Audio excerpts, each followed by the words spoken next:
Et si on parlait de sport ? Une émission produite par Laurent Garnier avec le concours du comité départemental olympique et sportif de Haute-Garonne. C'est la 56e émission de Et si on parlait de sport ? Bonjour à toutes et à tous. Nous sommes très heureux de vous accueillir avec Pauline Gaston-Conduite et Laurent Garnier. Nous allons avoir le plaisir de vous parler de sport, mais surtout de donner la parole à ceux qui font le sport. Bonjour et merci à Brigitte Linder et ses équipes du comité départemental olympique et sportif de Haute-Garonne et de Profession Sport Animation 31, nos partenaires qui nous accompagnent pour la réalisation de cette émission. Et pour cette 56e émission, nous accueillons David Bossian, président de la Ligue Occitanie d'haltérophilie, secrétaire général de la Fédération française d'haltérophilie, Clément Adam, qui est conseiller technique national haltérophilie musculation, Lélo Lioret, qui est championne de France moins de 20 ans, catégorie 49 kg, athlète haltérophile, Didier Briseau, qui est président de la Ligue Occitanie de lutte, Mathis Méran, champion de France 2024 de lutte sur sable, et Hugo Gueno, qui est champion du monde 2023 de lutte sur sable, ainsi que Bertrand Delas, qui est conseiller technique régional responsable de la formation de la Ligue Occitanie de football. Bonjour à toutes et tous et bienvenue dans cette émission. Et en première mi-temps de cette émission, combinaison de force, de technique, de concentration afin de soulever des poids sur une barre au-dessus de sa propre tête en deux mouvements principaux, l'épaule jetée et l'arrachée.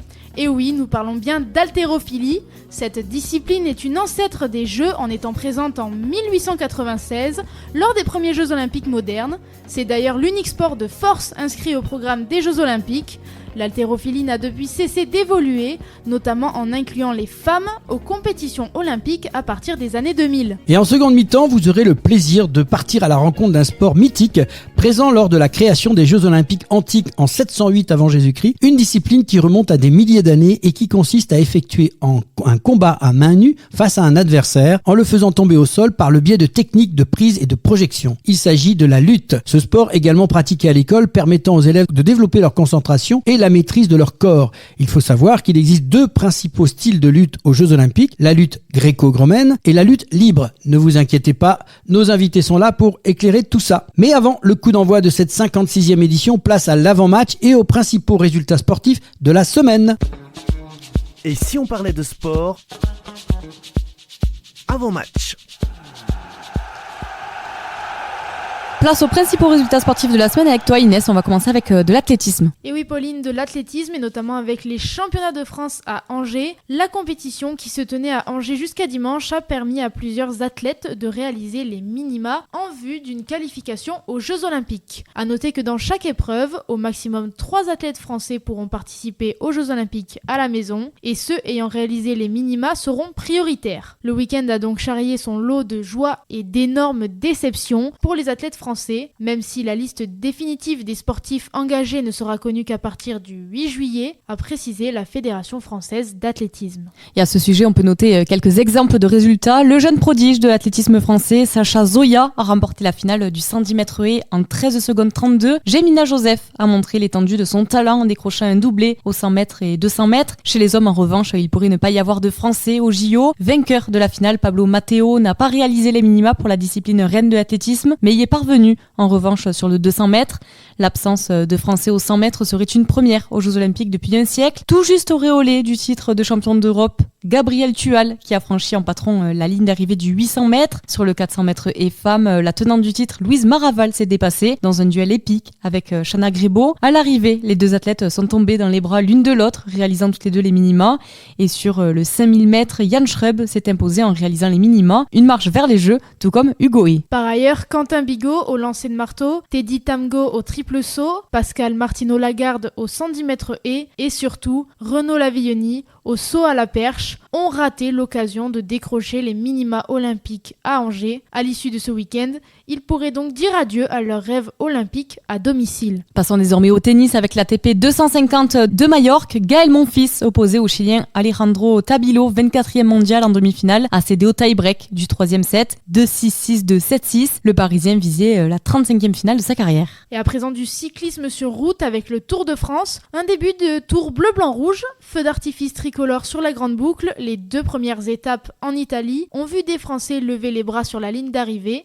Romain Bardet, vainqueur à Rimini, a connu le bonheur d'être le premier maillot jaune. Dimanche, c'est Kevin Vauquelin qui a fait briller la France dans les rues de Bologne pendant que Pogačar prenait la tête du général. Quelques mots de basket avec le match de préparation aux Jeux Olympiques 2024. Les Bleus se sont largement imposés 129-50 face à la très modeste équipe de Finlande. Samedi soir, mouilleront le captif en Vendée. Et du basket, nous passons au volley avec la Ligue des Nations. Vainqueurs de l'Italie et de la Pologne au tie-break, les Bleus ont connu en apothéose leur week-end à Lodz dimanche face au Japon. 3-1, 25-23, 18-25, 25-23, 25-23 en finale de la Ligue des Nations 2024, à un mois de défendre à Paris le titre olympique conquis à Tokyo. Et maintenant parlons de football avec l'Euro 2024. La phase de poule s'est achevée et les premiers résultats des huitièmes sont tombés. La Suisse s'est imposée 2-0 face à l'Italie, l'Allemagne de même contre le Danemark 2-0,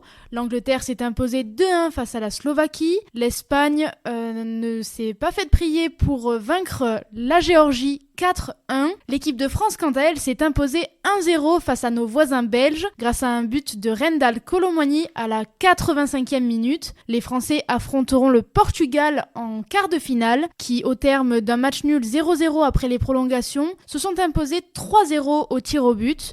Rendez-vous vendredi pour supporter les Bleus et se qualifier en demi-finale. Et passons au rugby à 13 avec le match amical à l'occasion des 90 ans de la Fédération française de rugby à 13. L'équipe de France affrontait l'Angleterre samedi à Toulouse. Malgré une bonne entame de match, la France n'a pas pu rivaliser sur la longueur avec les Anglais, encaissant à nouveau un lourd revers 40-8. Et en rugby à 15, cette fois, parlons de la finale de top 14 au stade Vélodrome de Marseille vendredi soir dans le sillage d'Antoine Dupont, auteur d'un doublé, et de Thomas Ramos, 20 points à son actif. Le stade toulousain n'a laissé aucune chance aux Bordelais, 59-3, et a remporté un nouveau titre de champion de France, le 23e de son histoire. La logique l'a emporté et l'équipe, classée numéro 1 à l'issue de la phase régulière du top 14, qui plus est victorieuse de la Champions Cup quelques mois plus tôt, a été sacrée championne de France au terme d'une finale sans suspense, mais non sans panache, qui débouche sur un écart record de plus de 56 points. On troque les sports de ballon pour les sports auto, avec notamment de la MotoGP et le Grand Prix des Pays-Bas. C'est l'Italien Francesco Bagnaia sur Ducati qui l'a emporté. Poleman est vainqueur de la course sprint samedi. L'Italien s'est baladé dimanche lors du Grand Prix. Sorti en tête du premier virage, il a vite pris ses distances et maintenu tout au long de la course un écart supérieur à la seconde sur le deuxième Jorge Martin. Sur Ducati Pramac, côté français, Fabio Quartararo sur Yamaha a terminé 12e devant Johan Zarco sur Honda LCR. Et en auto Formule 1, Grand Prix d'Autriche, George Russell sur Mercedes a remporté sa première victoire de la saison. La fin de course a été marquée par l'accrochage entre Max Verstappen sur Red Bull et Lando Norris avec McLaren, alors que Verstappen était en tête depuis le début de la course. Oscar Piastri sur McLaren et Carlos Sainz sur Ferrari complètent le podium. Merci pour ces résultats et maintenant place à la première mi-temps de cette émission de Et si on parlait de sport avec nos invités David Bossian, Clément Adam et Leïlou Lauré. Et si on parlait de sport, première mi-temps. Retour dans l'émission Et si on parlait de sport, nous sommes ravis d'accueillir David Bossian, président de la Ligue Occitanie d'haltérophilie et secrétaire général de la fédération, Clément Adam, conseiller technique national haltérophilie musculation, et Leïlou Lauré, athlète haltérophile et championne de France des moins de 20 ans dans la catégorie 49 kg. Bonjour et merci d'avoir accepté notre invitation. Bonjour. Bonjour. Alors avant de commencer, pouvez-vous nous présenter vos parcours personnels qui vous ont amené à cette passion de l'haltérophilie, chacun à votre tour? Alors j'ai commencé l'haltérophilie il y a presque 5 ans.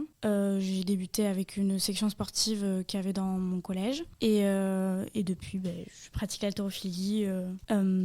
J'ai participé 3 fois au championnat de France et cette année j'ai réussi à être championne de France. Félicitations. Clément? Moi à la base j'étais judoka pendant des années, puis au cours de mes études pour la préparation physique notamment, j'ai découvert l'haltérophilie, je me suis spécialisé dedans, j'ai fait mes stages en club d'haltérophilie et de fil en aiguille j'ai passé le professorat de sport et me voilà maintenant à la fédération en tant que cadre d'État.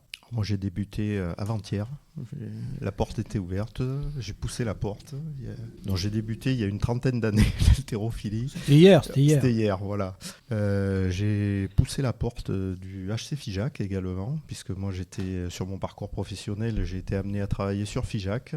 Figeac est un des plus gros clubs régionaux, voire même nationaux, pourvoyeurs de jeunes, comme Leilou aujourd'hui. Et de fil en aiguille, le président du HC Figeac, monsieur Jean-Marie Chanu, m'a mis le pied à l'étrier. Alors j'étais un athlète, somme toute, moyen, avec des résultats corrects régionaux. Et puis j'ai continué à pratiquer, et puis je me suis dirigé petit à petit vers l'encadrement, être dirigeant, puis arbitre. Et me voilà arrivé donc, depuis 2 mandats président de la Ligue Occitanie, et depuis un mandat secrétaire général de la fédération. Alors c'est l'occasion pour toi de nous expliquer ce qu'est finalement l'haltérophilie.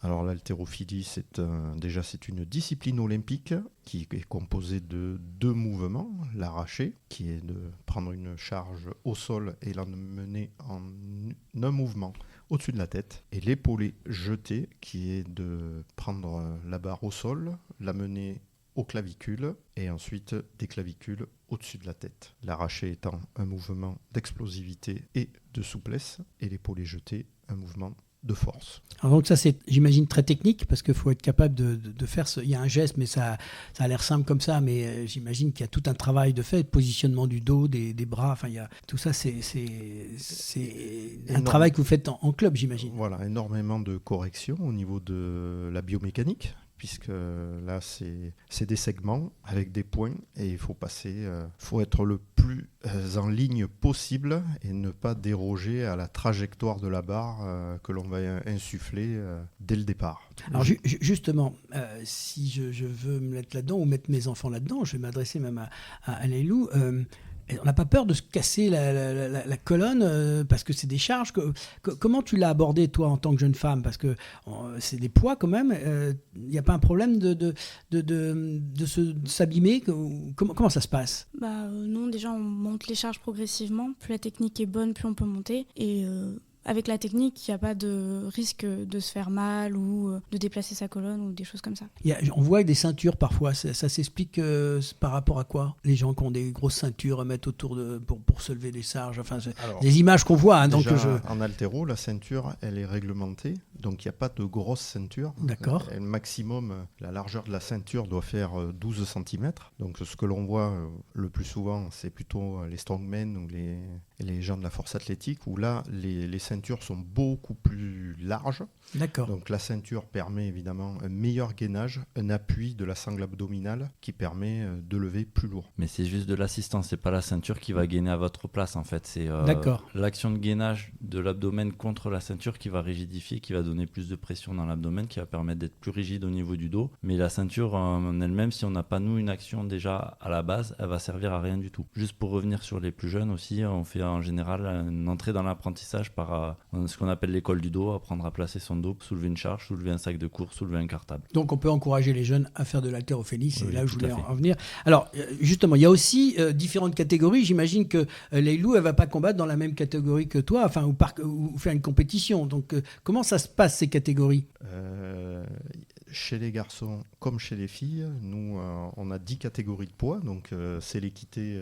Les filles ont leur catégorie qui part chez les seniors de 49 kg jusqu'au plus de 87 kg. Et chez les garçons, c'est pareil, on a des catégories des 55 kg jusqu'au plus de 109 kg. Donc ce qui permet tout athlète, tout morphotype trouve dans nos disciplines sa catégorie. Alors on va passer, parce qu'on n'est pas loin d'un événement extraordinaire qui sont les Jeux Olympiques en France, qu'on va recevoir. C'est un événement qui va faire date dans notre histoire. Est-ce que vous pouvez nous parler un peu de nos équipes de France qui vont jouer, qui vont disputer? Est-ce qu'on a des noms déjà, et quels sont le potentiel de ces équipes de France, garçons et filles? Oui, tout à fait. Alors on a 4 qualifiés pour les Jeux Olympiques. Alors ils ont des places en tant que pays hôte. On a 2 garçons et 2 filles. Les filles, ce sera Dora Chakunte et Marie-Joseph Fégué, en 49 et en 71 kilos. Et chez les garçons, on a 59 les loups alertent te reprendre. 59 kilos, excusez-moi.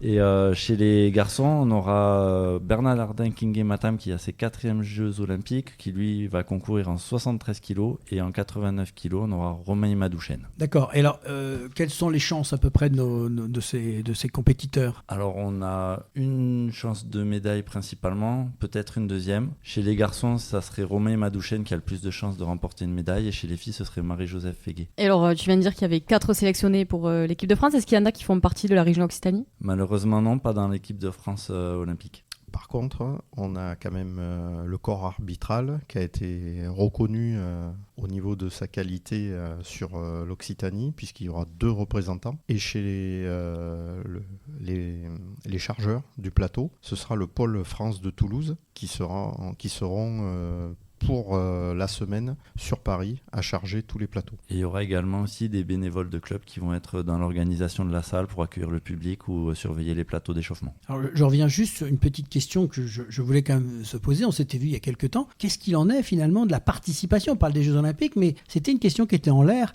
Où est-ce qu'on a de la participation olympique de l'haltérophilie ? Puisqu'il y a eu à un moment donné des petits soucis par rapport à ça. Alors au niveau de la participation des Jeux, sur la présence de l'haltérophilie sur les Olympiades futures. Donc on est assuré de participer à Los Angeles 2028, chose qui a été un petit peu quand même difficile à valider, puisque c'est sur la pression du CIO. L'IWF a été obligé un petit peu de revoir ses statuts et son mode de fonctionnement. Pression qui déjà était sur Tokyo, puisque sur nos 10 catégories de poids garçons et filles, 7 avaient été retenus. Et sur Paris, la pression s'est fait encore plus bien présente, puisque c'est 5 catégories de poids chez les garçons et chez les filles. Et justement, en parlant des Jeux, quelles nations sont actuellement leaders en haltérophilie ? Alors, en fonction des catégories de poids, chez les petites catégories, on va dire que c'est les Asiatiques qui sont devant, avec notamment la Chine, qui est un très gros pourvoyeur d'athlètes. Eux, ils sont même obligés de faire des choix, chose que nous, on n'a pas eu à faire.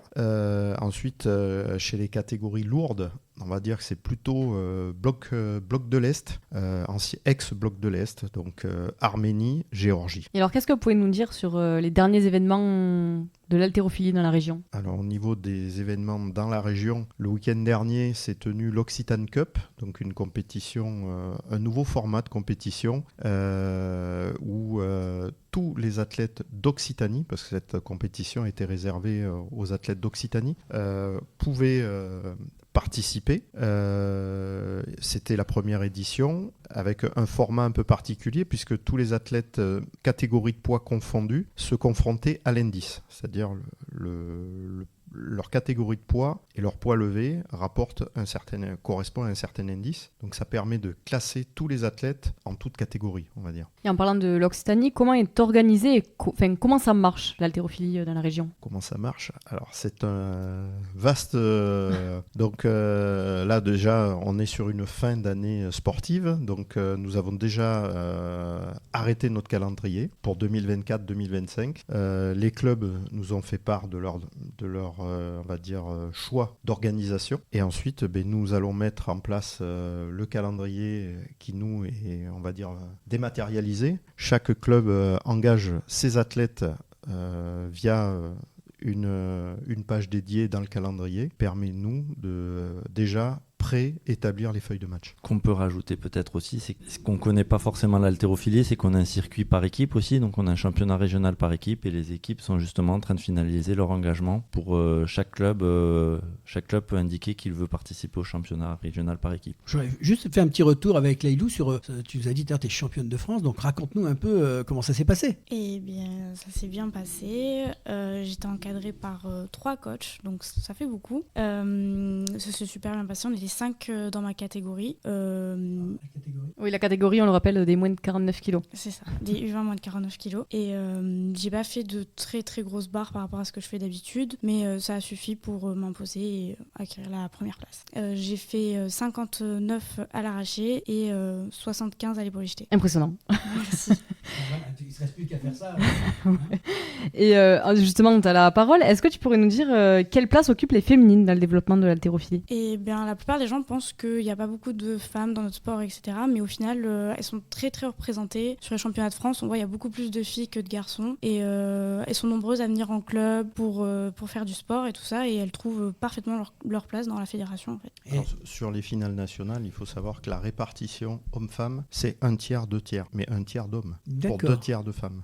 Donc, quand on arrive sur une finale nationale, il y a certaines catégories, notamment les 55-59 kilos, c'est des catégories qui sont doublées. On est obligé de faire 2 plateaux chez les féminines. Alors que chez les garçons, souvent, on est même obligé de faire sur le même plateau, mettre les 67, les 73 et les 81 sur le même plateau pour réussir à faire un plateau. Donc, chez les filles, la participation et les performances sont beaucoup plus fournies. Comment on fait un comparatif entre le poids de la personne et la charge qu'elle va soulever ? Parce qu'il y a un moment donné, fait 49 kilos, on peut quand même pas se taper 105 kilos, j'imagine. Il y en a. Oui, il y en a.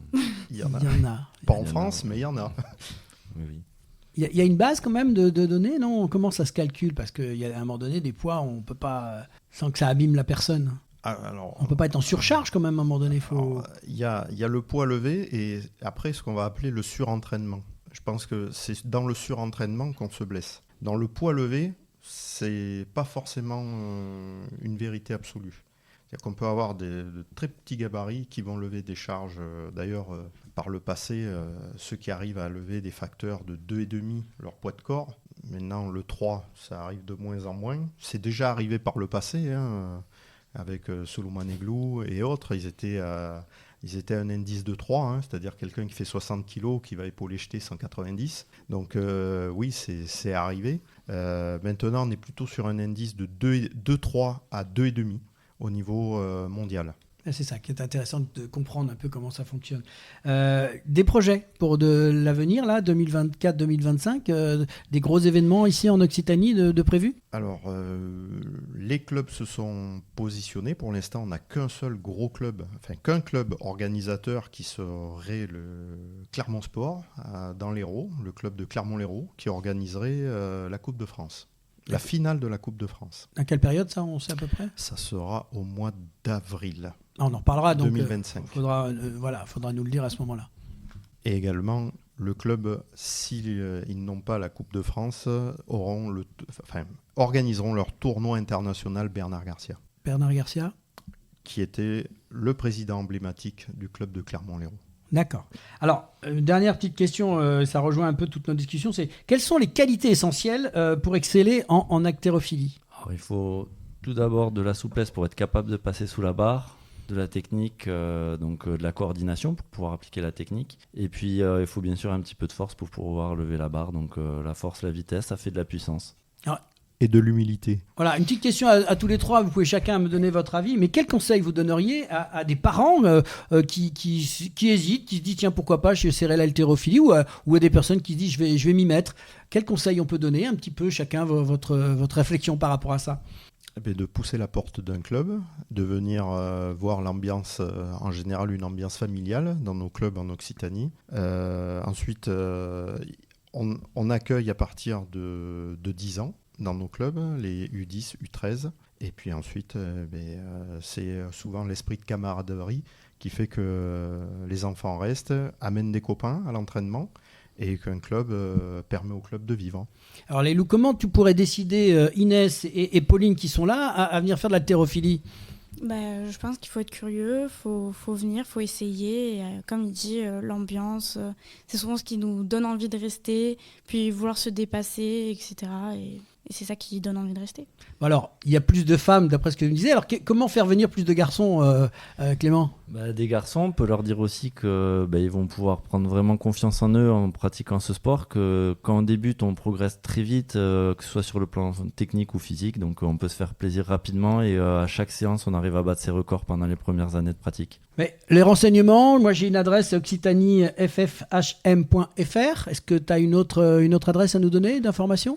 On est aussi beaucoup sur Instagram avec Haltéroccitanie en un seul mot. Monsieur le Président, un petit dernier mot, non ? C'est les informations, c'est bon ? Tout à fait. Donc en fait, on sera content de vous retrouver. Merci pour vos témoignages et vos interventions dans cette émission. Et si on parle des sports, c'est toujours un plaisir de vous recevoir. Bonne continuation pour vos projets et le développement de l'haltérophilie en Occitanie. Bons Jeux Olympiques et nous aurons le plaisir à nouveau de vous recevoir dans l'émission quand vous voudrez. Si vous avez des événements à nous faire passer, vous serez bien sûr les bienvenus. L'Euro 2024 de football a livré ses premiers résultats. Nous décryptons les huitièmes de finale avec notre spécialiste Bertrand Delas, qui est conseiller technique régional, responsable de la formation de la Ligue Occitanie de football. Bonjour Bertrand. Bonjour Laurent. Alors, est-ce que tu peux nous, d'abord, avant qu'on démarre un peu on discute un peu football ensemble, mais déjà nous parler un peu de toi, de ta carrière? Ma carrière, elle a commencé, je pense, comme bon nombre de jeunes footballeurs, dans un petit club à la campagne, en Normandie, puisque je suis originaire de Normandie. Et à l'âge de mes 11 ans, eh bien, j'ai fait un test pour rentrer au Havre Athletic Club. Donc, j'ai fait toute ma formation au HAC pendant 10 ans. Malheureusement, je n'ai pas eu l'opportunité de signer un contrat professionnel. Et dans le même temps, je suis mes premières formations d'éducateur. Et à l'issue, on va dire, de ce double parcours de formation universitaire et fédérale, j'ai eu la chance de pouvoir embrasser une carrière de cadre technique fédéral d'abord dans un district qui s'appelle le district fluvial qui est implanté sur la région de Rouen et ensuite de passer un concours pour devenir cadre d'État, professeur de sport spécialisé dans le football et j'ai continué à exercer mes fonctions en Normandie jusqu'en 2018 et en 2018 bien une opportunité qui s'est présentée de prendre la formation des entraîneurs en charge sur la Ligue de football Occitanie, ce que je faisais déjà en Normandie et c'était un nouveau challenge pour moi assez intéressant et donc j'ai décidé de descendre de ma Normandie natale vers mon sud d'adoption, puis également au départ de David Marot qui était le directeur du pôle espoir à Castelmourou. J'ai eu la possibilité de me présenter pour postuler et prendre cette nouvelle fonction de directeur du pôle espoir avec la particularité que maintenant, j'ai à la fois les garçons et les filles en responsabilité. Alors, on va quand même passer au vif du sujet parce que ce qui nous intéresse aussi et nos auditeurs, c'est bien sûr l'Euro 2024. On est en plein dedans. Il y a eu un premier tour que tout le monde a suivi. Et puis hier, on a suivi cette fameuse victoire de l'équipe de France. Voilà, donc on va un petit peu rentrer là-dedans. Est-ce que tu peux à présent nous parler de la performance des Bleus lundi soir? Qu'est-ce que tu en as pensé? Première chose, c'est qu'on a une équipe qui est solide sur le plan défensif. Voilà, on l'a encore vu sur ce match en franchissant un cap puisqu'on rentrait quand même dans les matchs à élimination directe, ce qui n'a rien à voir avec les matchs de poule. Et on a pu s'apercevoir que l'équipe était quand même bien organisée et avec une bonne ossature sur le plan défensif. Donc ça, c'est déjà une bonne chose. Comme on le sait tous, on gagne des compétitions d'abord avec une très bonne défense. Donc ça, c'est le point positif que je retiens. Sur le plan offensif, je pense que les deux équipes se craignaient, notamment l'équipe de France craignait de se découvrir et d'être prise en contre par l'équipe belge qui a du talent aussi. Et donc on a assisté à un match un peu cadenassé, je dirais assez intéressant sur le plan tactique, moins sur le plan du jeu parce que les équipes ne sont pas livrées totalement. Et justement, à la suite de ce match assez fermé, on a vu que le Portugal a vaincu la Slovénie juste après. Que penses-tu de l'équipe de France? Est-ce que tu penses qu'ils sont capables de passer le cap des quarts de finale justement face au Portugal? Oui, je pense qu'on a toutes les armes pour franchir le quart de finale. On voit bien que de toute façon, il y a pour l'instant très peu d'équipes, je dirais mis à part l'Espagne qui a vraiment dominé son sujet, qui peut s'enorgueillir d'être au-dessus des autres. Et on a bien vu hier soir que le Portugal a rencontré aussi de grosses difficultés face à la Slovénie pour pouvoir remporter le match. Donc je pense qu'on a toutes les armes d'abord parce qu'on a une équipe qui défensivement, je parle pas que de la défense, mais qui défensivement bien organisée, structurée et solide avec un dernier rempart qui montre toute sa qualité. Par ailleurs, parce qu'on a quand même des individualités devant qui, si elles arrivent à la fois à se connecter un peu plus, à être un peu plus efficaces, précises dans la surface de réparation, peuvent faire basculer le match. On a assisté à une première partie de compétition pour l'équipe de France. On va dire, on a cherché peut-être à sécuriser et puis à franchir les étapes. Et il n'est pas dit que sur un prochain match, ça se décante. Il suffirait d'être un peu plus précis, un peu plus connecté et que l'adversaire nous propose autre chose pour aussi qu'on ait peut-être un peu plus de buts et de spectacles. Justement, par rapport à ça, que penses-tu du style de jeu des Bleus depuis le début de la compétition ? Je dirais qu'il est pour l'instant assez académique. On n'a pas des envolées, même je dirais d'un point de vue collectif, on sent qu'on est bien dans la possession du ballon, dans les temps on va dire de préparation des attaques. Là où ça manque un petit peu, c'est dans les 30-35 derniers mètres, je trouve, dans la phase d'accélération et de finition, où soit on a du mal à être précis dans le jeu combiné, qui demande plus de vitesse et plus de précision dans les petits espaces, et puis plus de précision dans l'avant-dernier geste ou le dernier geste. Oui, on reste pour l'instant un petit peu sur notre fin, et on a envie que, on va dire, notre potentiel offensif puisse s'exprimer. Après, sur le plan défensif, on est pour moi armé, solide, confiant. Je pense que l'équipe dégage de la confiance quand elle défend, et ça c'est quand même quelque chose d'important. Merci Bertrand pour ces précisions. Justement, on a parlé de l'équipe là au niveau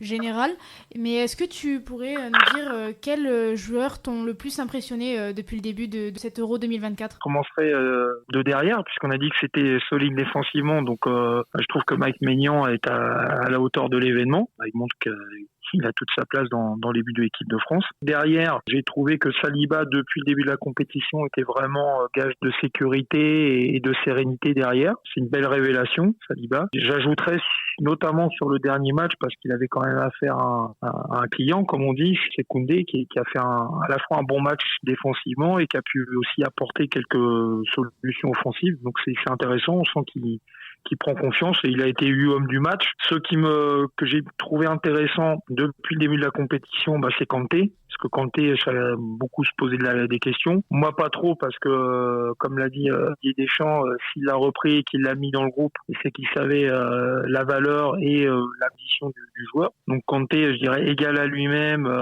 omniprésent dans le milieu de terrain, très actif, vraiment un élément important pour moi du milieu. Je trouve que c'est intéressant d'avoir Rabiot, en tout cas sur le début de la compétition. Maintenant, on verra ce qui va se passer après. Et puis, pour le milieu, il faut quand même souligner la très bonne entrée de Tchouaméni, qui est rentré de plein pied dans la compétition et qui hier a été assez intéressant, notamment dans la remontée du ballon. Pour ce qui est de l'attaque, je dirais là, pour le coup, on reste un petit peu sur notre fin, sur les attaquants. On attend les buts, et puis on a Mbappé qui a quand même un peu diminué par sa fracture du nez et qui est en manque pour l'instant de réussite. Je trouve Griezmann en dedans. Voilà, on n'a pas le joueur pétillant, virevoltant qui anime le jeu offensif de l'équipe. Je le trouve en difficulté. Alors, est-ce que c'est mental ou physique? Mais je dirais presque qu'on le sent pas à l'aise dans le jeu de l'équipe. Globalement, pour l'équipe et les joueurs qui en tout cas m'ont interpellé sur cette première partie de l'Euro. Écoute, on va te remercier parce que déjà, c'est super. On a envie de t'écouter encore longtemps, mais malheureusement, ce n'est qu'une chronique, donc on peut pas faire 1 heure sur ça, mais on sent la passion et on sent le footballeur là-dessus. Quelques mots pour terminer sur un petit peu ton métier, ce que tu fais dans la région justement. Tu nous expliquais que tu es arrivé pour t'occuper de la formation. Juste quelques mots pour situer un peu le travail que tu fais au quotidien sur la région. Pendant 4 ans, je me suis occupé de former ou d'accompagner, j'aime bien le terme d'accompagner, des éducateurs en formation. Et puis depuis 2 ans, je suis passé d'accompagner des éducateurs à accompagner des jeunes joueurs. Donc ils sont rentrés dans le pôle espoir, à la fois masculin et féminin. Mon rôle, c'est de coordonner une équipe pédagogique, des entraîneurs, des éducateurs, des maîtres d'internat, du staff médical, pour accompagner. Actuellement, on avait 64 jeunes cette année dans la structure. On en aura 58 l'année prochaine. Donc, l'objectif, c'est d'accompagner au mieux ces jeunes joueurs et jeunes joueuses pour les préparer à rentrer dans les centres de formation, qui pour eux, on va dire, top, mais on sait aussi que ça peut être pour les accompagner sur d'autres structures, clubs professionnels sans centre de formation ou club amateur. Écoute, merci Bertrand pour toutes ces informations-là. On espère que on pourra poursuivre avec toi sur la suite de cet Euro ou quelqu'un de la Ligue si vous êtes disponible. D'accord, mais ce sera avec plaisir de partager un petit peu notre vision ou en tout cas notre ressenti sur une rencontre ou sur une compétition. Oui, merci Bertrand pour toutes ces informations et ta contribution à l'émission Et si on parlait de sport. On te souhaite de la réussite dans tous tes projets et on souhaite bien sûr un titre pour l'équipe de France. C'est la mi-temps, retour au vestiaire, et on se retrouve dans quelques instants avec nos invités Didier Brissot, Mathis Méran et Hugo Queno. Et si on parlait de sport, mi-temps.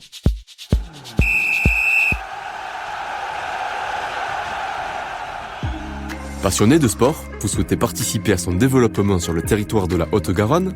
Alors ne cherchez plus. Le comité départemental olympique et sportif de la Haute-Garonne est là pour vous. Notre passion commune, l'excellence sportive et l'olympisme. Le CDOS 31 accompagne les comités départementaux et les clubs dans leur développement.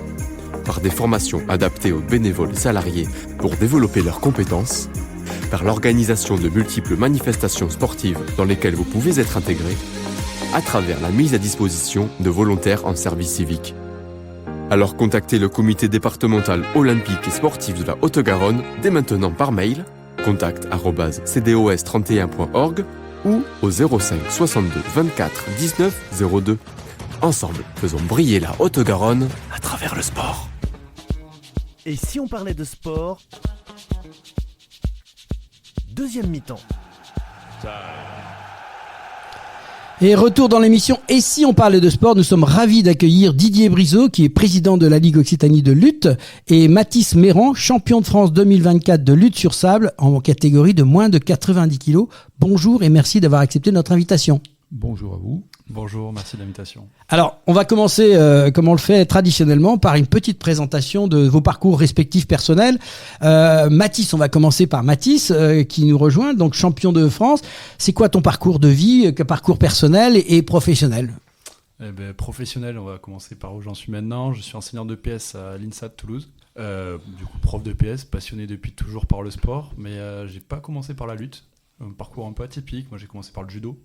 Depuis l'âge de 7 ans, j'ai découvert la lutte un peu tardivement. J'avais 20 ans quand j'ai découvert la lutte, donc ça fait un peu moins de 6 ans, un peu plus de 20 ans. Et j'ai découvert la lutte grâce au sambo, indirectement. C'est un mélange entre le judo et la lutte. Et ça m'a plu, et du coup j'ai poussé vers la lutte. Et la lutte, ça m'a également plu à travers la beach wrestling, la lutte sur sable. Et j'ai trouvé ça vraiment passionnant, et je m'y suis vraiment plu. J'ai pu performer, comme vous l'avez pu voir, champion de France en 2024. Voilà, équipe de France du coup de sambo et de lutte sur sable. D'accord, pas encore pour les Jeux Olympiques. Et non, pas encore pour les Jeux Olympiques. C'est pas une discipline olympique. Ouais. C'est dans les petits papiers pour être sur la prochaine Olympiade, pour les Jeux de Los Angeles qui se dérouleront en 2028. Mais finalement, ça n'a pas été sélectionné.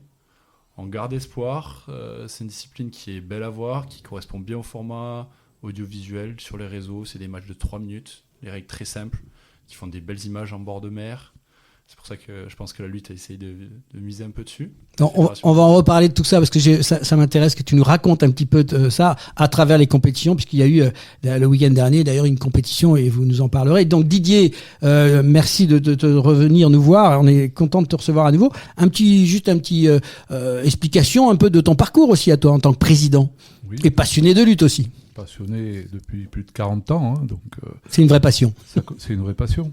Là, je suis président du comité régional d'Occitanie jusqu'au 28 octobre, puisque nous avons des élections, sachant que je ne me représente pas au poste. Donc, je suis en train de voir avec possible candidate, parce que ce sera peut-être une femme. C'est une annonce aussi, il y a une femme qui risque d'être présidente du comité régional. Et c'est très bien, c'est très bien. Bien sûr, une jeune. Pour remplacer un peu les personnes un peu plus... Et alors toi, tu es président depuis un petit bout de temps alors du coup ? Ah bah oui, moi je suis président, c'est-à-dire que j'ai été président lors de la fusion des régions. En 2016, là c'était mon deuxième mandat, donc je pense que 2 mandats c'est suffisant et je laisse la place aux jeunes et puis à ceux qui veulent bien mettre en place et continuer et peut-être mettre des choses nouvelles en place au niveau du comité régional. Alors, on va justement parler de cette lutte, de ce sport. Une petite présentation, la question est lancée pour tous les deux, justement sur cette lutte. Voilà, juste pour nos auditeurs, nous rappeler un peu comment ça fonctionne, puisqu'on va parler de cette fameuse lutte sur sable, mais voilà, la lutte dans son ensemble, une petite présentation ? Oui. Il existe au niveau des Jeux Olympiques, il y a 3 styles de lutte. La lutte libre, la lutte gréco-romaine et la lutte féminine. Donc ces 3 styles sont présents aux Jeux Olympiques. Actuellement, donc, pour ces Jeux, nous avons 2 qualifiés, un en lutte gréco-romaine et une fille en lutte féminine. Voilà. Après, les différences sur les différents styles, c'est en lutte gréco-romaine, on n'a pas le droit de saisir les jambes, pas d'action sur les jambes. En lutte libre, on peut faire toutes les actions sur les jambes.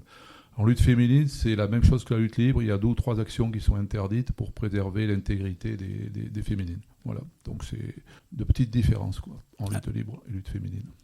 Donc on a parlé aussi tout à l'heure de catégories. Je citais Mathis. Pouvez nous citer un peu comment ça se passe, ces catégories ? Selon les disciplines, c'est différent. Par exemple, en lutte olympique, il y a certaines catégories qui sont olympiques. En lutte libre et en lutte olympique, ces catégories-là sont différentes parce qu'en beach, il y a moins de catégories de poids. Donc c'est plus réparti, c'est des plus grandes catégories, un peu plus larges. Par exemple, chez les garçons, en masculin, c'est de moins de 70 kg, moins de 80, moins de 90, celle où je compétitionne. Et il y a plus de 90 kg. Chez les filles, c'est moins de 50, moins de 60, moins de 70 et plus de 70. Il n'y a pas énormément de catégories. En lutte olympique, celle qu'on va voir cet été à Paris, ça sera encore différent. Je ne connais pas exactement toutes les catégories. Mais par exemple, nous, du coup, on a 2 représentants de la France. Mamada Sila, qui est en moins de 67 en lutte gréco-romaine, et Kumba Larocque, qui est, elle, en moins de 66 kg. Alors justement, puisque vous faites le lien avec les Jeux Olympiques qui arrivent, donc Jeux Olympiques et Paralympiques Paris 2024, nos équipes de France, je parle en général, vont être à domicile. Comment se sont préparés, vous, au niveau de la lutte, ces équipes de France et ces futures compétitrices ou compétiteurs ? Voilà, il y a eu plusieurs tournois de qualification d'abord. Pour être qualifié pour les Jeux Olympiques, il y a ce qu'on appelle des TQO, de tournois de qualification olympique. Il y en a eu 4. Et donc, sur ces 4 tournois, donc, il fallait être, évidemment, soit dans le podium sur les Jeux Olympiques moindres, et puis sur les Jeux Olympiques mondiaux, il fallait être dans les 5 premiers. Donc, Mamasa Sila, lui, est arrivé 5e sur un tournoi qui avait lieu à Bakou. Et donc, il a été qualifié. Et Kumba Larocque, elle avait fini médaille de bronze au championnat du monde en 2023, donc elle s'est qualifiée automatiquement après les championnats du monde 2023. Donc les qualifications, elles dépendent essentiellement des résultats. À savoir aussi que il y a beaucoup de pays de l'Est qui sont présents au niveau de la lutte, c'est eux qui dominent la lutte au niveau mondial. Les Russes ont été, j'en parle parce que c'est d'actualité aussi. Bien sûr. Voilà, donc les Russes ont été acceptés sur les qualifications. Donc il y a eu beaucoup parmi parce que vous savez que sur les championnats individuels, ils ont le droit de participer, mais pas sur les championnats par équipe. Voilà, donc surtout dans toutes les disciplines. Et en lutte, le plus de qualifiés en championnat individuel, justement, c'est des lutteurs. Et essentiellement, presque la moitié, je pense, c'est des Russes. Voilà, donc on en est là actuellement au niveau des qualifications. On attend une réponse parce qu'il y avait un doute sur 2 lutteurs russes. On ne savait pas s'ils allaient participer ou pas, ce qui permettait peut-être d'autres qualifiés. Alors là, on attend le...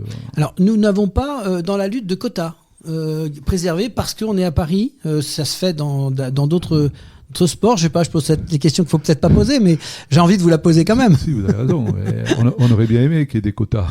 Mais non, il n'y a pas de quotas pour la lutte. C'est vrai que dans d'autres disciplines, on a permis à certaines disciplines de participer, puisque c'est quand même à Paris. On a même une grosse surprise au niveau des arbitres, de la sélection des arbitres. On n'a qu'une seule femme qui est qualifiée, alors qu'on a quand même plusieurs internationaux arbitres. Là, ça a été aussi un peu la polémique, parce qu'on est quand même le pays organisateur et on n'a qu'une seule féminine qualifiée en tant qu'arbitre aux Jeux Olympiques à Paris. Voilà, donc on est aussi là avec la Fédération internationale, on est en discussion pour voir si on ne peut pas avoir un autre arbitre français sur les Jeux Olympiques. Oui, donc qui est à la tête de la Fédération internationale de lutte ?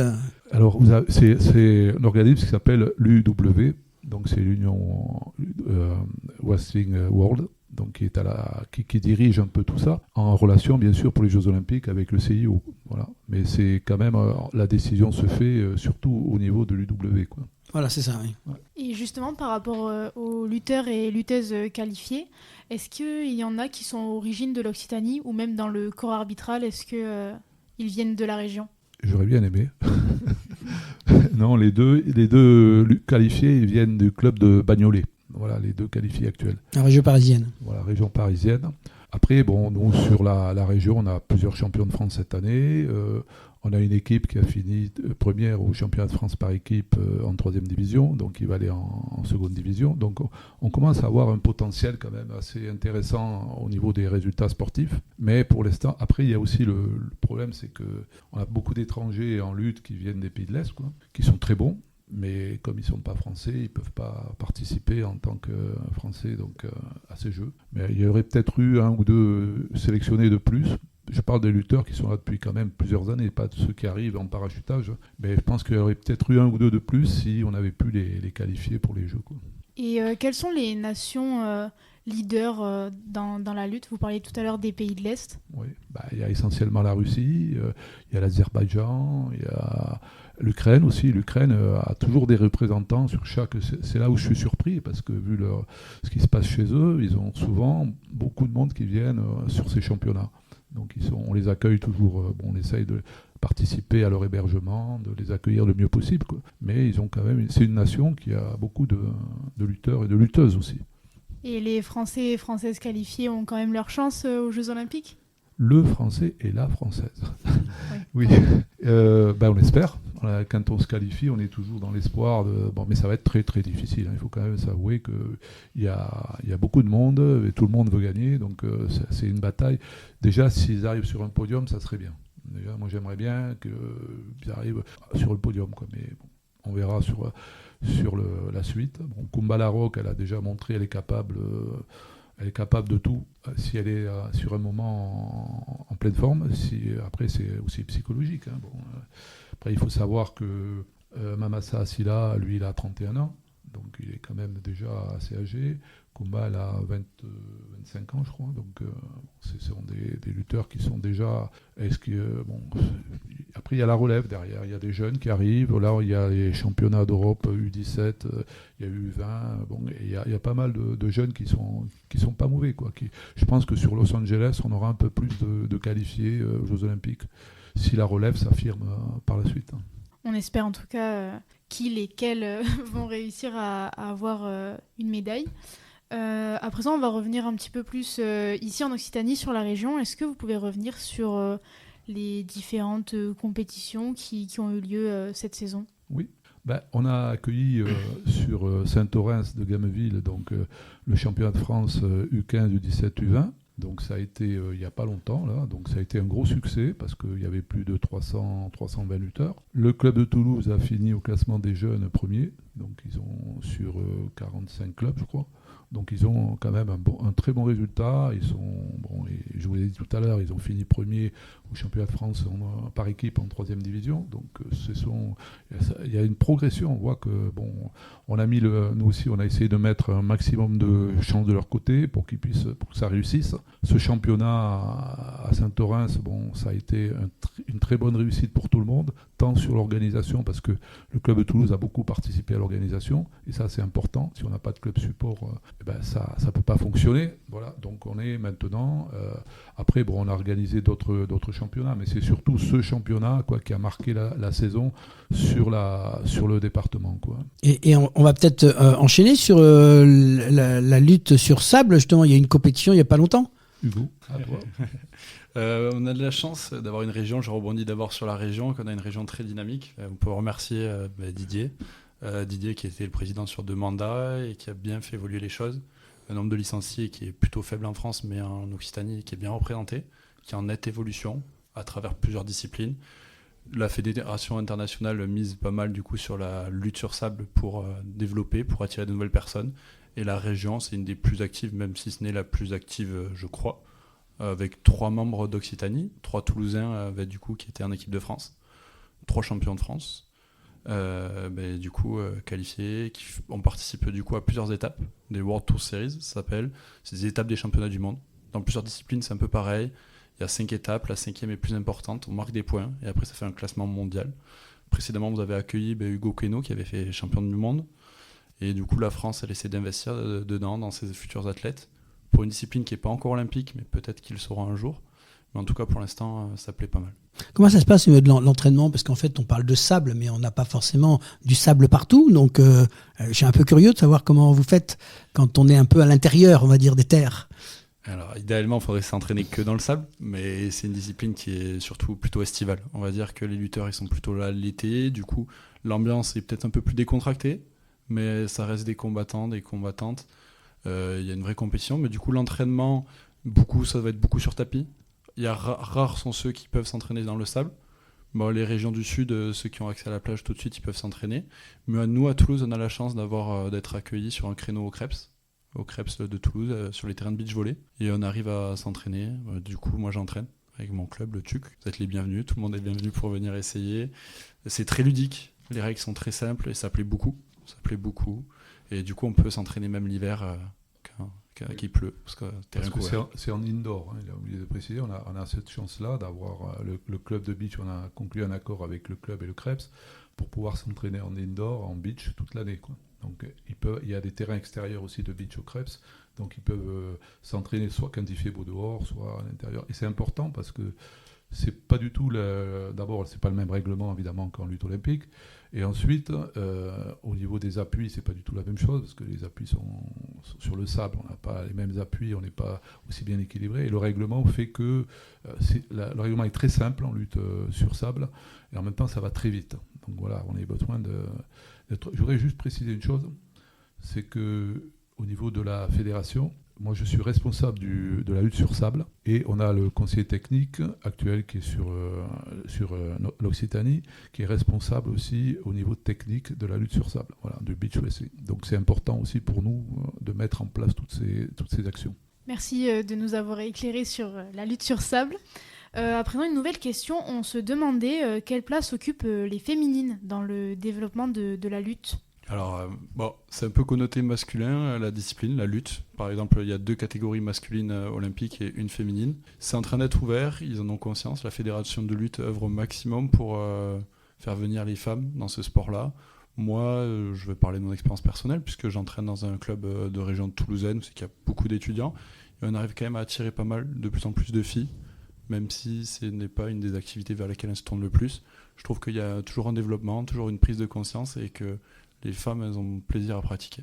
On a souvenir du passage de Lilou qui nous avait quand même bien vendu la lutte. On était impressionnés. Donc on la salue au passage. Son intervention, on sentait la passion pour ce sport. Donc voilà, j'en profite pour la saluer. Mais en même temps, c'est vrai qu'il y a eu à son passage, on a senti que voilà, elle bougeait du monde à travers ce beau témoignage qu'elle avait. C'est pour ça que il faut proposer à tous les gens d'aller découvrir. Alors ça peut être effectivement, comme tu dis, la lutte sur sable.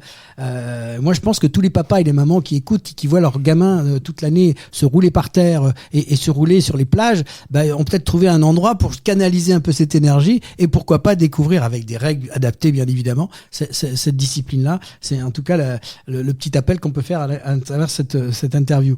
Quels sont les projets, Monsieur le Président, pour 2024-2025, même si vous allez céder votre place? Je pense qu'on s'arrête pas du jour au lendemain et j'imagine que derrière, il y a des projets quand même qui sont lancés pour la lutte.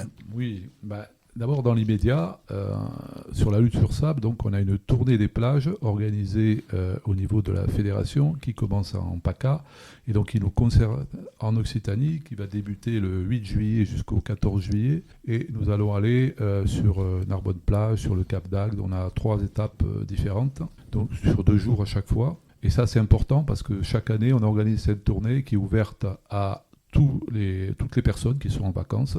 On n'a pas besoin d'être licencié.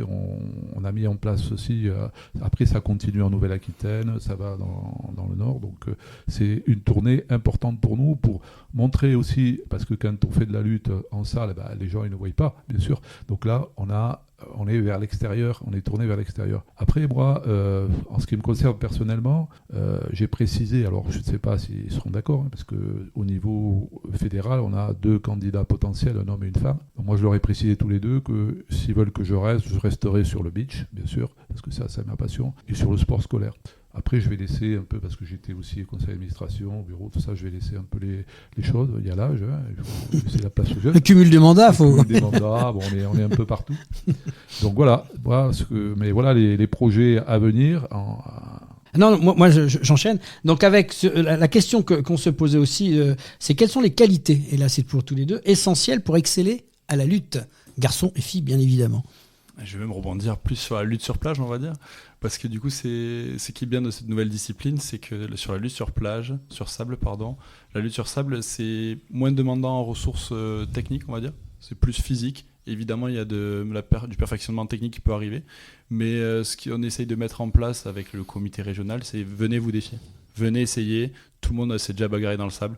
Tout le monde a des capacités. On essaie d'ouvrir ça au maximum de disciplines sportives. Regardez, moi je viens du judo. Ça m'a plu, j'ai plutôt bien réussi. Mais je suis sûr qu'il y a plein d'autres activités. Les rugbymen, moi j'en avais pas mal dans mon club qui venaient, qui se plaisaient énormément, qui venaient essayer de se défier. Donc l'horizon, c'est toujours essayer de toucher un maximum de personnes pour cette belle discipline qui est la lutte, et essayer de les faire venir essayer, se défier. Et les qualités, c'est des qualités physiques comme tous les sports, de persévérance. C'est un sport de combat, c'est quand même un affrontement. On apprend à se gérer, mais pour moi, il y a plein de valeurs à la lutte, beaucoup de respect, parce qu'on a toujours besoin d'un partenaire, d'un entraînement, d'un adversaire. Et les qualités, c'est surtout humaines, de persévérance, mais tout le monde est bienvenu. Tout le monde peut venir se défier. Moi, j'invite tout le monde à mon club de lutte, vous êtes tous les bienvenus. Le TUC lutte. Il l'a dit. Justement, on peut vous retrouver comment au niveau de du site de la Ligue ou du comité? Moi, j'avais une adresse, mais je ne sais pas si c'est la bonne. J'ai fflutte.com /comité régional Occitanie. Oui. Ça correspond? Ça correspond. Après, on a 2 clubs de lutte sur Toulouse. Donc d'accord. Le TUC et le TLC, donc, qui est au centre-ville. Le TLC qui fait plutôt de la lutte olympique et très peu de lutte sur sable. Alors que le TUC, il fait aussi de la lutte olympique, mais il fait aussi la lutte sur sable. Je voudrais juste rajouter une chose que j'ai oubliée tout à l'heure. Sur la tournée de lutte sur sable, on a mis en place depuis 2 ou 3 ans la lutte sur l'eau. Donc on a créé un tapis qui est gonflable, qui tient sur l'eau, et l'objectif c'est de mettre l'autre dans l'eau. Donc c'est un amusement, c'est aussi un travail sur les appuis parce que ça bouge un petit peu, on les ancre, on a toujours un maître nageur avec nous, on est obligé d'avoir un maître nageur qui nous accompagne, mais c'est aussi, quand on fait ça, c'est ouvert à tout le monde, hein. Et en même temps, on essaye de faire venir de nouveaux publics, donc on leur parle de la lutte, on leur parle de ce qui se fait, et quand on fait la lutte sur l'eau, surtout quand il fait très chaud, parce qu'il y a 2 ans, là, tout le monde, on avait énormément de monde sur la lutte sur l'eau. Je ne sais pas si vous avez pu récupérer des photos de lutte sur l'eau, je vous en enverrai si vous voulez. Et on arrive maintenant quand on fait cette tournée, on a beaucoup de monde là, sur la lutte sur sable et la lutte sur l'eau. Eh bien, merci pour vos témoignages et votre intervention dans l'émission Et si on parlait de sport. Bonne continuation dans tous vos projets et rendez-vous le 26 juillet pour le début des Jeux Olympiques derrière notre lutteuse et notre lutteur français. Vous connaissez maintenant la formule, vous êtes les bienvenus dans l'émission quand vous le souhaitez. Je peux rajouter une petite chose? Bien sûr. C'est que la lutte démarre le 5 août, du 5 au 11 août. Alors, on aura justement, alors pour nos auditeurs, on va le dire, on fera des émissions spéciales pendant les Jeux Olympiques, donc vous êtes les bienvenus, où on fera un débrief par semaine de ce qui va se passer pendant les Jeux autour de la table. Donc on changera le concept de l'émission pour justement se permettre de parler de tout ce qui se va se passer dans les Journées Olympiques. À l'Arena Champ-de-Mars.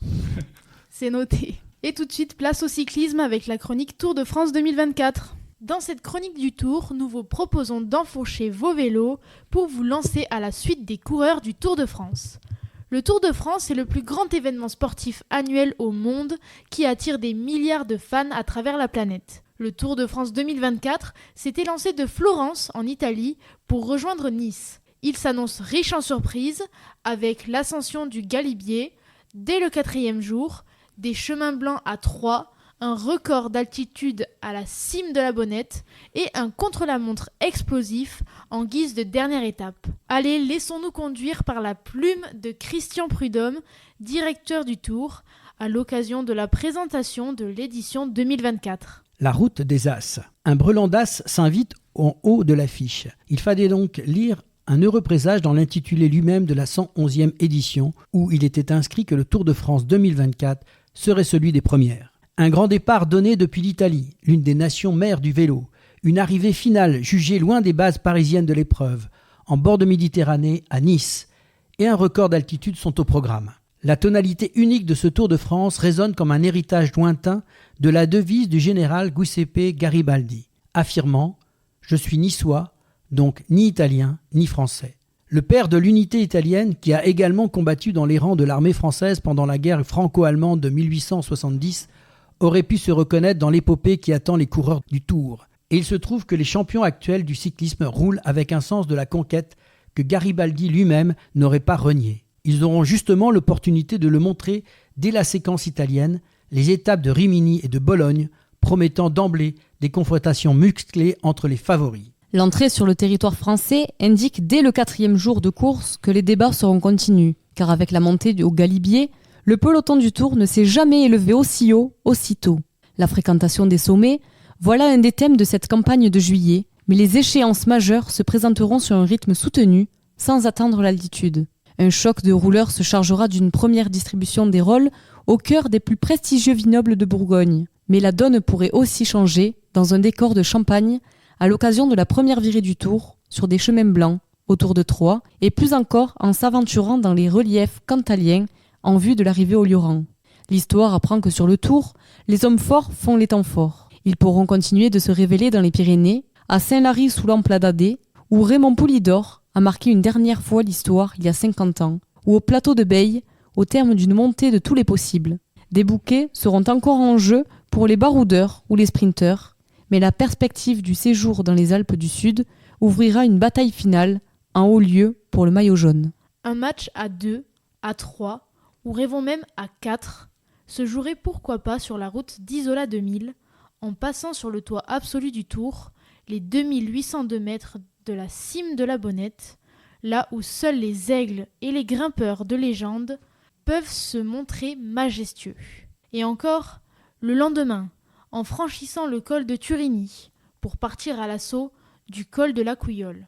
Il restera alors à se départager entre Monaco et Nice sur un chrono de vérité, une épreuve de force à livrer au bout de ses forces.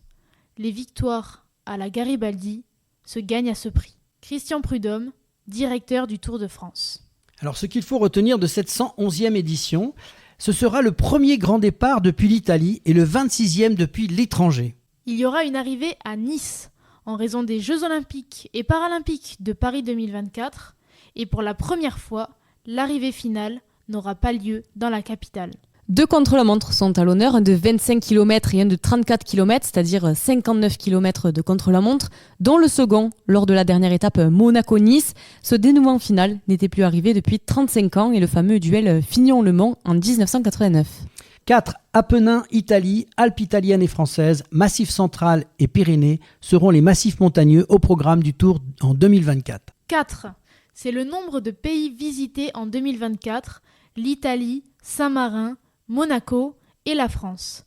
Dans l'Hexagone, 7 régions et 30 départements seront sillonnés. Sur un total de 39, 12 sites ou villes-étapes feront leur apparition sur la carte du Tour, dans l'ordre Florence, Rimini, Casenatico, Bologne, Plaisance, Saint-Vulbas, Gévray-Chambertin, Colombey les 2 églises, Évaux-les-Bains, Gruissant, Super-d'Évoluy et le col de la Couillole. 14, le nombre de secteurs de chemin blanc pour un total de 32 km lors de la 9e étape. 21, c'est le nombre d'étapes, 8 de plaine, 4 accidentées, 7 de montagne, avec 4 arrivées en altitude à Saint-Lary-sous-Lampladadé, le plateau de Beille, Isola 2000 et le col de la Couillole, 2 contre-la-montre et 2 journées de repos. 176 coureurs étaient au départ du Tour, répartis en 22 équipes de 8 coureurs. 2802 mètres, l'altitude de la cime de la Bonnette dans les Alpes, la plus haute route asphaltée de France, qui sera le toit du Tour 2024. 52 230 mètres, c'est le dénivelé positif total du Tour de France 2024. C'est parti pour 3 semaines de course au cœur de paysages somptueux d'Italie et de France pour un périple de 3492 km. Et tout de suite, place à la prolongation avec la Minute Olympique. Et si on parlait de sport, la prolongation.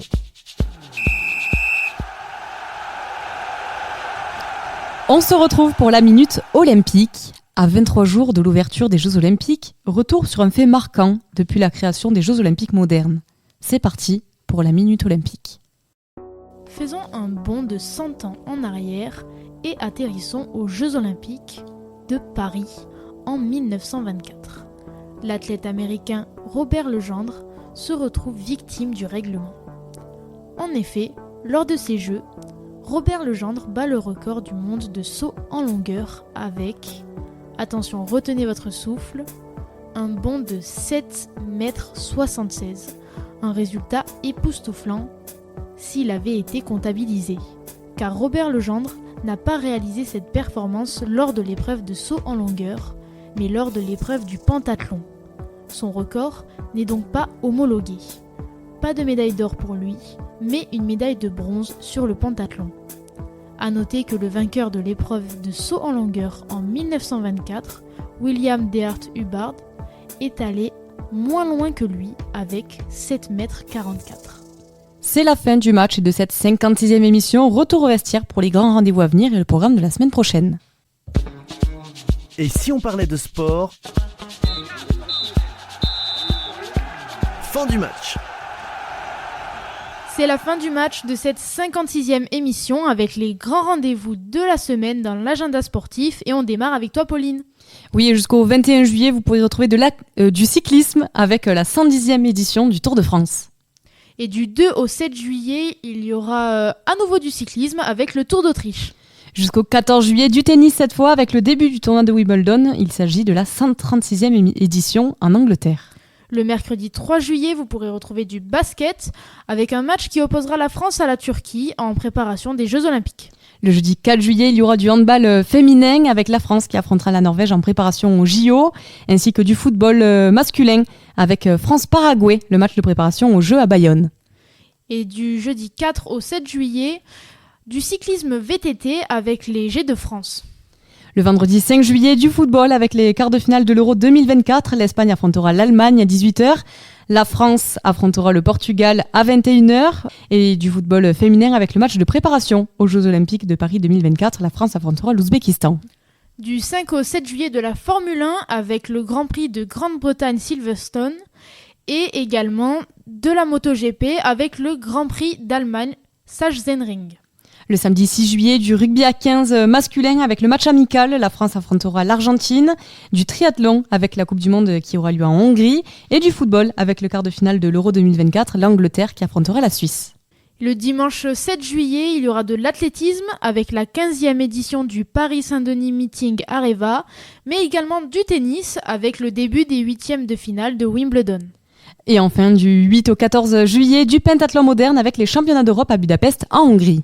Et une petite info dernière pour nos amis toulousains, du 4 au 7 juillet, venez voir le Water Rugby à Toulouse, port de la Dorade, un événement aussi ludique qu'unique en son genre, puisque le Water Rugby, qui est parrainé par la Eden Park, se déroule sur une barge flottante de 40 mètres de long et 35 mètres de large, transformée en terrain de jeu où les règles traditionnelles du rugby sont revisitées. En plein cœur de la ville rose, il n'y a pas de touche, pas d'embut pour marquer des essais. Les participants doivent littéralement plonger dans l'eau et donc se mouiller le maillot. Cette année, 1100 joueurs viendront se défier. L'événement aquarubistique est gratuit et est destiné aux grands et aux petits sportifs comme les novices. N'hésitez pas à venir voir.